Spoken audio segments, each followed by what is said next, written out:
Hey everybody, it's Ryan. Welcome back to How Farms Work. We are standing in the machine shed about to get started. So, field work has officially begun. We got all of our manure spread. We got all of our chisel plowing done.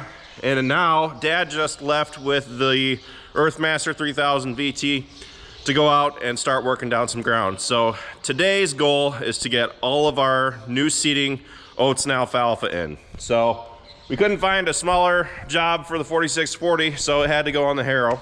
And we have the 76 on the seed drill. So I'm gonna be running the 4640. We got several places that we're seeding down, different places to hit, including waterways. So Dad is heading out to my place first, then he's going down to Travis's place. He's going to a couple of stops along the way. And then I think he's gonna finish off at the valley. So we're about to get started.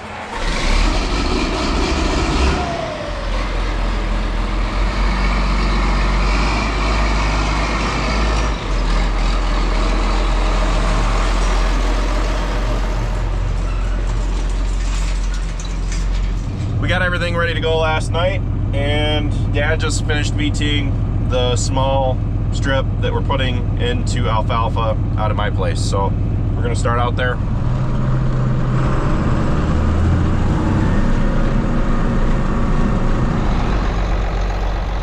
I really don't think we've ever had the 46 on the Harrow before. It's always been on the planter.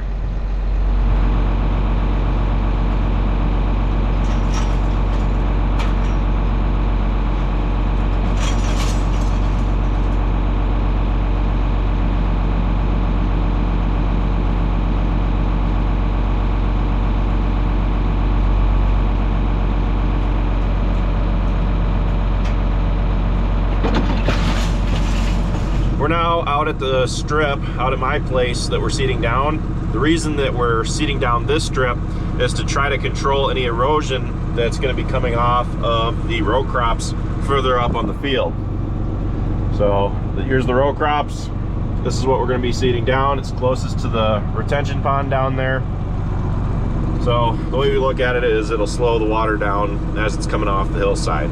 Dad went through, VT'd it, smoothed it off. Now I'm gonna go through with the Harrow to try to smooth everything out completely, or as best as we can, and then we're gonna follow through with the seed drill instead of following with the Harrow, because we don't want to risk covering up seeds too deep. We've done it in the past where we've done both in the past, where we've seeded and then harrowed and then seeded, and in the last couple of years we like harrowing first, followed with the seed drill. It seems like we get a lot more consistency. So once it grows up, and I'm gonna try to make oatlage with what comes up first this summer, around July, August. Depends how much rain we get early on this summer.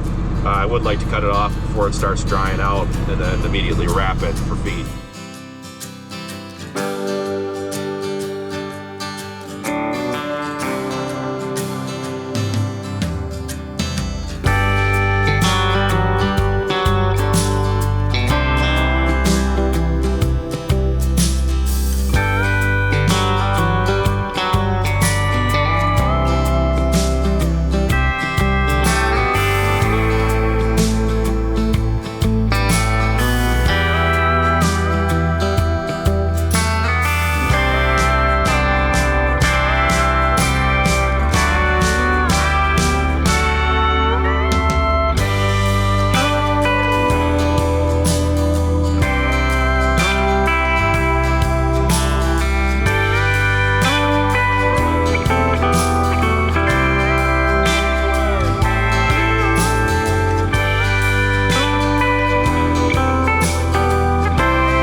having issues with the residue building up with the disc openers, but by riding back here, I can visually verify that the oats is making its way down through the openers. So it's still doing its job, it's just not quite doing the job we'd like. And one of the useful things that recording doing this is going to have is that if we do have issues with it, we can come back and go, okay, yeah, we can see exactly where we went wrong.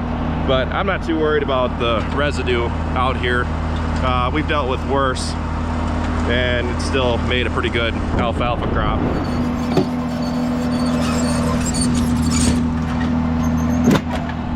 We are kind of getting down there. 1.5 acres, that's pretty close. But no, I get back to the home farm, I'm gonna refill it, and then I'm gonna throw a bunch of seed in the cab. And You don't have any with you? no, because this is only 3 acres. The only thing that's burning me is I probably have to. Your 4-wheeler's here? Yeah. I might have to burn back and get another bag of alfalfa seed.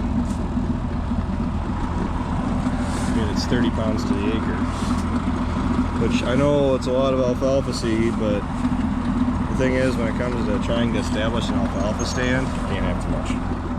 Well, you only gotta do it right, then you're hoping that it's gonna last for multiple years. So. Well, that's where I screwed up. I should have at least. There's only about 45 pounds in here. I should have thrown that other bag. Everything else that's going in is going to be seeded into vertical tilled bean ground. By harrowing, we break up a lot of them larger clods and make it so that it's a lot more mellow. It's more even for seeding, allows the plant to come up more evenly, more consistent results.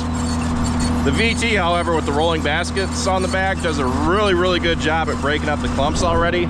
Typically, when we had the John Deere disc, we were hitting stuff with the Harrow twice. I only hit this stuff once, and I think it's good enough. I could have hit it twice to make it real mellow, but that's not always necessary.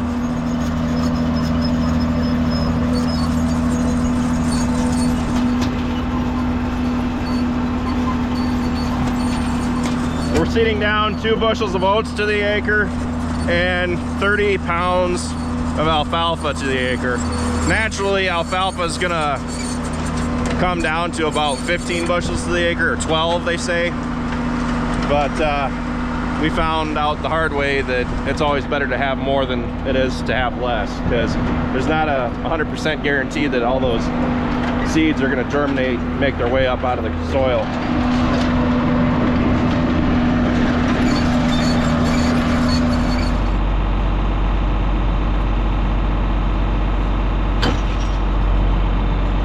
Way harder than it needs to be.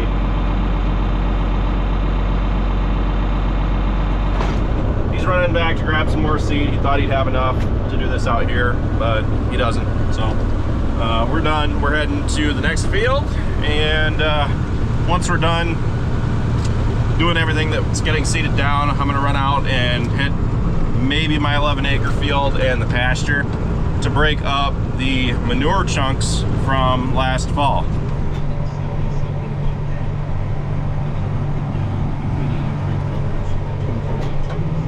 Chance to use the auto steer much? I tried, but I don't have Enough. enough yet.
We just finished harrowing the pasture. The benefits to harrowing a pasture that has a lot of cow pies in it is to break them up so that the grass underneath can grow. It opens up those spots where the manure is for the cattle to graze it, because if you look around at a lot of these cow pies that are intact, you'll notice that the grass grows taller where the cow pies are. But at the same time, the cows also don't really like eating around the cow pies. So by going through with the harrow, breaking them up, it means that you're basically giving the pasture a nice clean reset, especially in high traffic areas like these hillsides. We'll be coming through here in a month and a half and cutting the grass out in this pasture. And last year it got me an extra 60 bales worth of hay, which is about a month and a half worth of hay. So it's definitely worth coming out here and making the hay off of. But look at this. Look how much taller the grass is around that. But the cows, when they come out here, they'll nitpick around it and not really want to eat it, which, I mean, is understandable. But by coming through and crumbling up the cow pies, you're spreading it out, you're breaking that pie up and spreading those nutrients out a little bit across the field, which the pasture out here really does need a serving of fertilizer this year, which depending on how the summer goes, I think the last time I spread any fertilizer on it was 2020. So ideally I would like to spread fertilizer every year, at least every other. So this year is probably a good year to do it. We're gonna wrap this up and head back to the farm. Travis should be getting all of our new seeding done. I had to take a couple buckets of oats out of the wagon in my machine shed that I had bought last year since he ran out of oats. So just kind of short notice, I took a couple buckets out to him, so hopefully he got all that done. He hasn't called me, so that's usually a pretty good sign. So anyway, with that, thanks for watching, guys. Be sure to check out all of our other videos. Be sure to like, comment, and subscribe. And be sure to follow us on Facebook, Instagram, TikTok, and Snapchat, all how farms work. And we'll be switching to a Wednesday, Friday, and Sunday schedule. These are just approximate days because depending on, well, a lot of things going on around the farm, that's typically when you can expect to see a video. So check back on those days. And with that, I'll see you next time.